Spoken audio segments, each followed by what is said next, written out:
A Grammatical Ghost. There was only one possible objection to the drawing-room, and that was the occasional presence of Miss Carew, and only one possible objection to Miss Carew, and that was that she was dead. She had been dead 20 years as a matter of fact and record, and to the last of her life sacredly preserved the treasures and traditions of her family, a family bound up, as it is quite unnecessary to explain to anyone in good society, with all that is most venerable and heroic in the history of the Republic. Miss Carew never relaxed the proverbial hospitality of her house, even when she remained its sole representative. She continued to preside at her table with dignity and state, and to set an example of excessive modesty and gentle decorum to a generation of restless young women. It is not likely that, having lived a life of such irreproachable gentility as this, Miss Carew would have the bad taste to die in any way not pleasant to mention in fastidious society. She could be trusted to the last, not to outrage those friends who quoted her as an exemplar of propriety. She died very unobtrusively, of an affection of the heart, one June morning, while trimming her rose trellis, and her lavender-colored print was not even rumpled when she fell, nor were more than the tips of her little bronze slippers visible. "Isn't it dreadful," said the Philadelphians, "that the property should go to a very, very distant cousin in Iowa or somewhere else on the frontier, about whom nobody knows anything at all?" The Carew treasures were packed in boxes and sent away into the Iowa wilderness. The Carew traditions were preserved by the Historical Society. The Carew property, standing in one of the most umbrageous and aristocratic suburbs of Philadelphia, was rented to all manner of folk, anybody who had money enough to pay the rental, and society entered its doors no more. But at last, after 20 years, and when all save the oldest Philadelphians had forgotten Miss Lydia Carew, the very, very distant cousins appeared. He was quite in the prime of life, and so agreeable and unassuming that nothing could be urged against him save his patronymic, which, being Boggs, did not commend itself to the euphemists. With him were two maiden sisters, ladies of excellent taste and manners, who restored the Carew china to its ancient cabinets, and replaced the Carew pictures upon the walls with additions not out of keeping with the elegance of these heirlooms. Society, with a magnanimity almost dramatic, overlooked the name of Boggs, and called.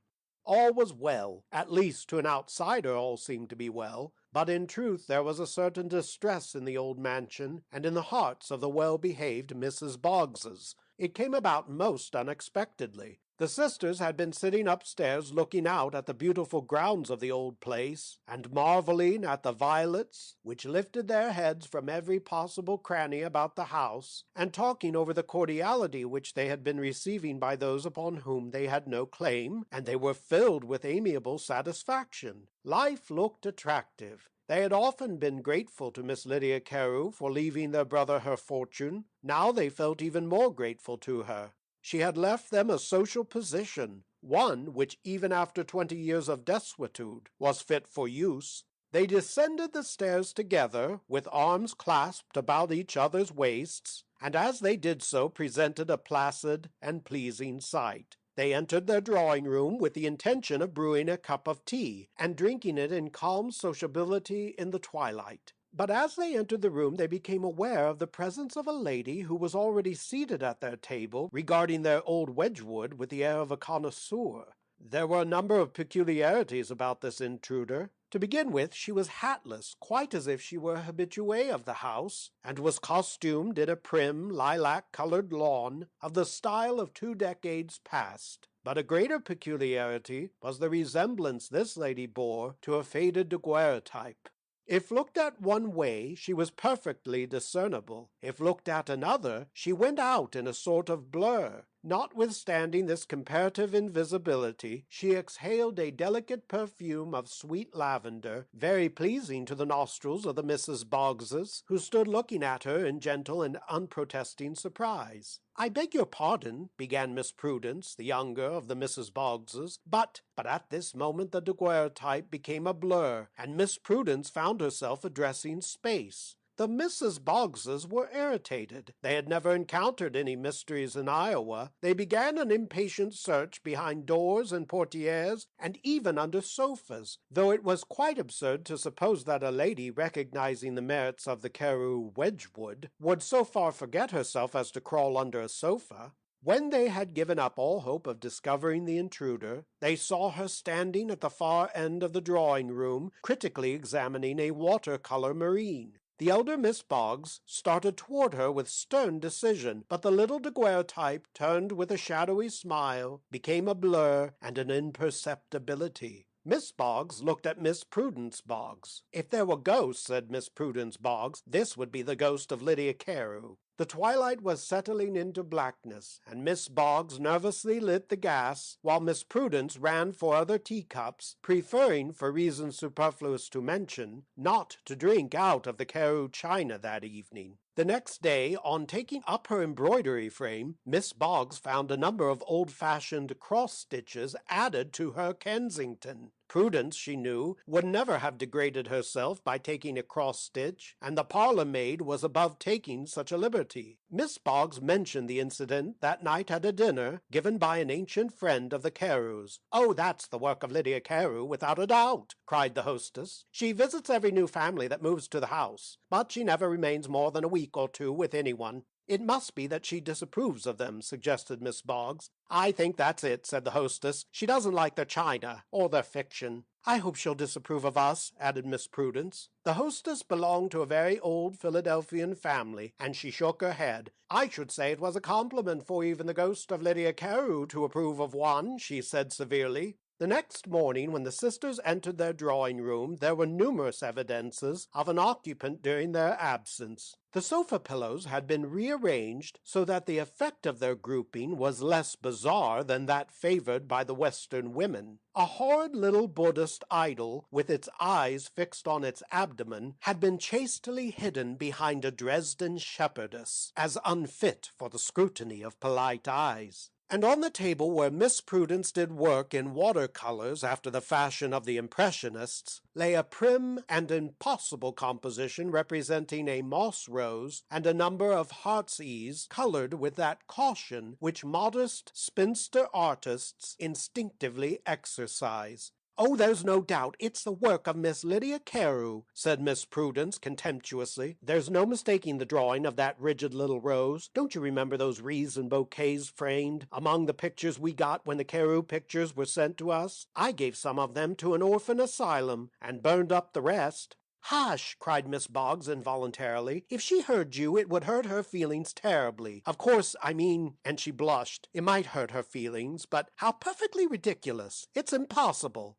Miss Prudence held up the sketch of the moss rose. "That may be impossible in an artistic sense, but it is a palpable thing." "Bosh!" cried Miss Boggs. "But," protested Miss Prudence, "how do you explain it?" "I don't," said Miss Boggs, and left the room. That evening the sisters made a point of being in the drawing-room before the dusk came on, and of lighting the gas at the first hint of twilight. They didn't believe in Miss Lydia Carew, but still they meant to be beforehand with her. They talked with unwonted vivacity and in a louder tone than was their custom, but as they drank their tea, even their utmost verbosity could not make them oblivious to the fact that the perfume of sweet lavender was stealing insidiously through the room. They tacitly refused to recognize this odor and all that it indicated, when suddenly, with a sharp crash, one of the old Carew teacups fell from the tea-table to the floor and was broken. The disaster was followed by what sounded like a sigh of pain and dismay.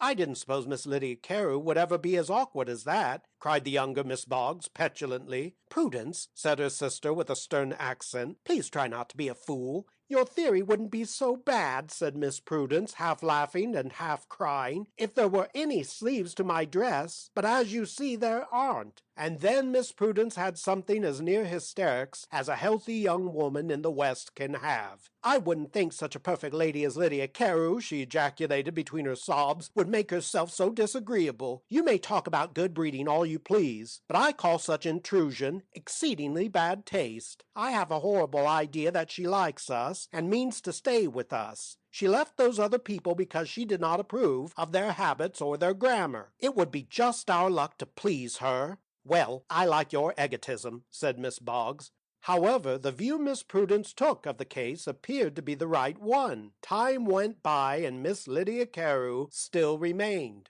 When the ladies entered their drawing-room, they would see the little ladylike daguerreotype revolving itself into a blur before one of the family portraits, or they noticed that the yellow sofa cushion, toward which she appeared to feel a peculiar antipathy, had been dropped behind the sofa upon the floor, or that one of Jane Austen's novels, which none of the family ever read, had been removed from the bookshelves and left open upon the table. "I cannot be reconciled to it," complained Miss Boggs to Miss Prudence. "I wish we had remained in Iowa, where we belong. Of course I don't believe in the thing. No sensible person would, but still, I cannot become reconciled." But their liberation was to come, and in a most unexpected manner. A relative by marriage visited them from the West. He was a friendly man, and had much to say, so he talked all through dinner, and afterward followed the ladies to the drawing-room to finish his gossip. The gas in the room was turned very low, and as they entered, Miss Prudence caught sight of Miss Carew in company attire, sitting in upright propriety in a stiff-backed chair at the extremity of the apartment.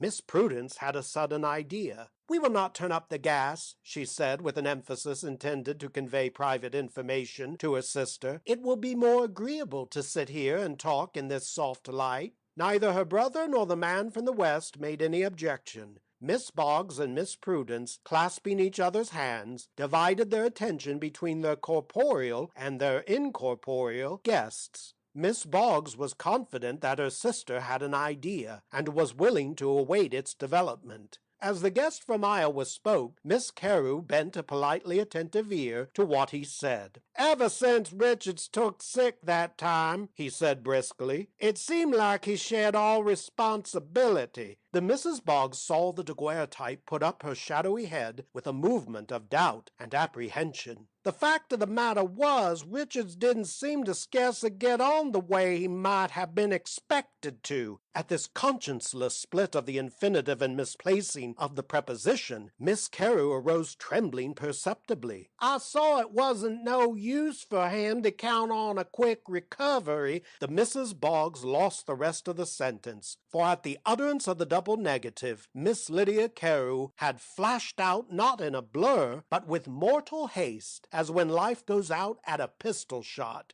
The man from the West wondered why Miss Prudence should have cried at so pathetic a part of his story. "Thank goodness!" And the brother was amazed to see Miss Boggs kiss Miss Prudence with passion and energy. It was the end. Miss Carew returned no more.